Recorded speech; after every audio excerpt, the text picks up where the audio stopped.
8 तारीख की यानी कल की अर्ली मॉर्निंग आवर्स से जिसमें अलग अलग सेम ही जगह पर दो अलग अलग ट्रक ड्राइवर्स के साथ एक इंसिडेंट हुआ।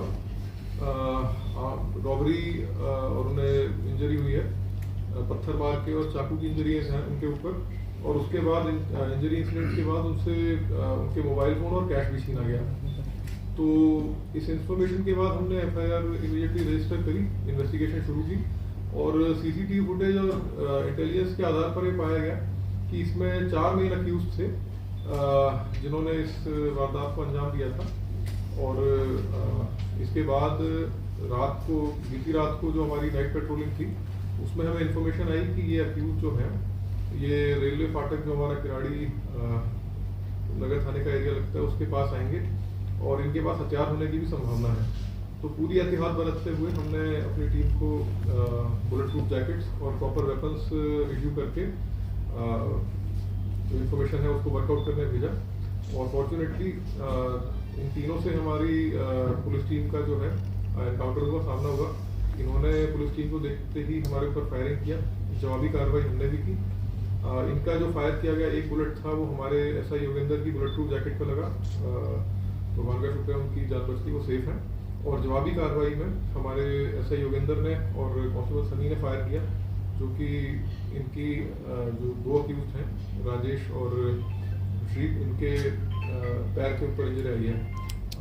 पोस्ट एनकाउंटर सभी पार्टीज को इमीडिएटली हम संजय गांधी हॉस्पिटल ले गए, जहाँ से जो ये अक्यूज है राजेश एंड दूसरे खुर्शीद, इनको सफदरजंग हॉस्पिटल रेफर कर दिया गया है।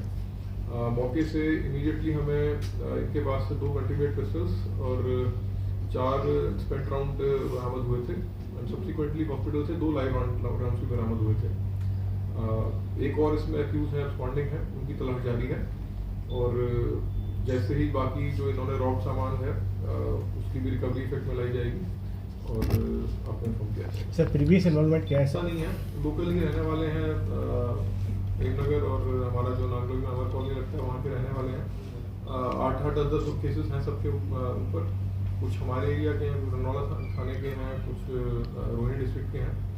आर्म्स एक्ट के केसेस के ऊपर हैं, इनके ऊपर आर्म रॉबरीज भी हैं, बर्गलरी के केस भी हैं, थेफ्ट के केसेस भी हैं। तो ठीक ठाक क्रिमिनल बैकग्राउंड है और हम वेरीफाई कर रहे हैं। एक इनमें से one of the accused Rajesh जो है वो एक डिक्लेयर्ड बैड कैरेक्टर भी है। शिकार टारगेट बनाते थे और कैसे? इनका मोडस ऑपरेंडी बड़ा इंटरेस्टिंग था और कहीं डेंजरस था। ये पहले अटैक करते थे और उसके बाद जो भी रॉब करने के लिए अवेलेबल सामान है, जैसे मोस्टली लोगों के पास कैश होता है, मोबाइल फोन होता है या कोई और वैल्यूबल चीज़ हो, उसको रॉब कर लेते थे। तो एक सॉर्ट ऑफ कल के इंसिडेंट के बाद हमने देखा कि टेरर का माहौल है, तो हमने बहुत ही सीरियसली इसको लेते हुए टीम्स लगाई ACP साहब और SHO साहब के अंदर और एक अच्छा सर का पार्ट है। Since because both the accused are still under medical observation, fit for statement नहीं है, तो उनसे इंटरोगेशन नहीं हो पाई है हमारी।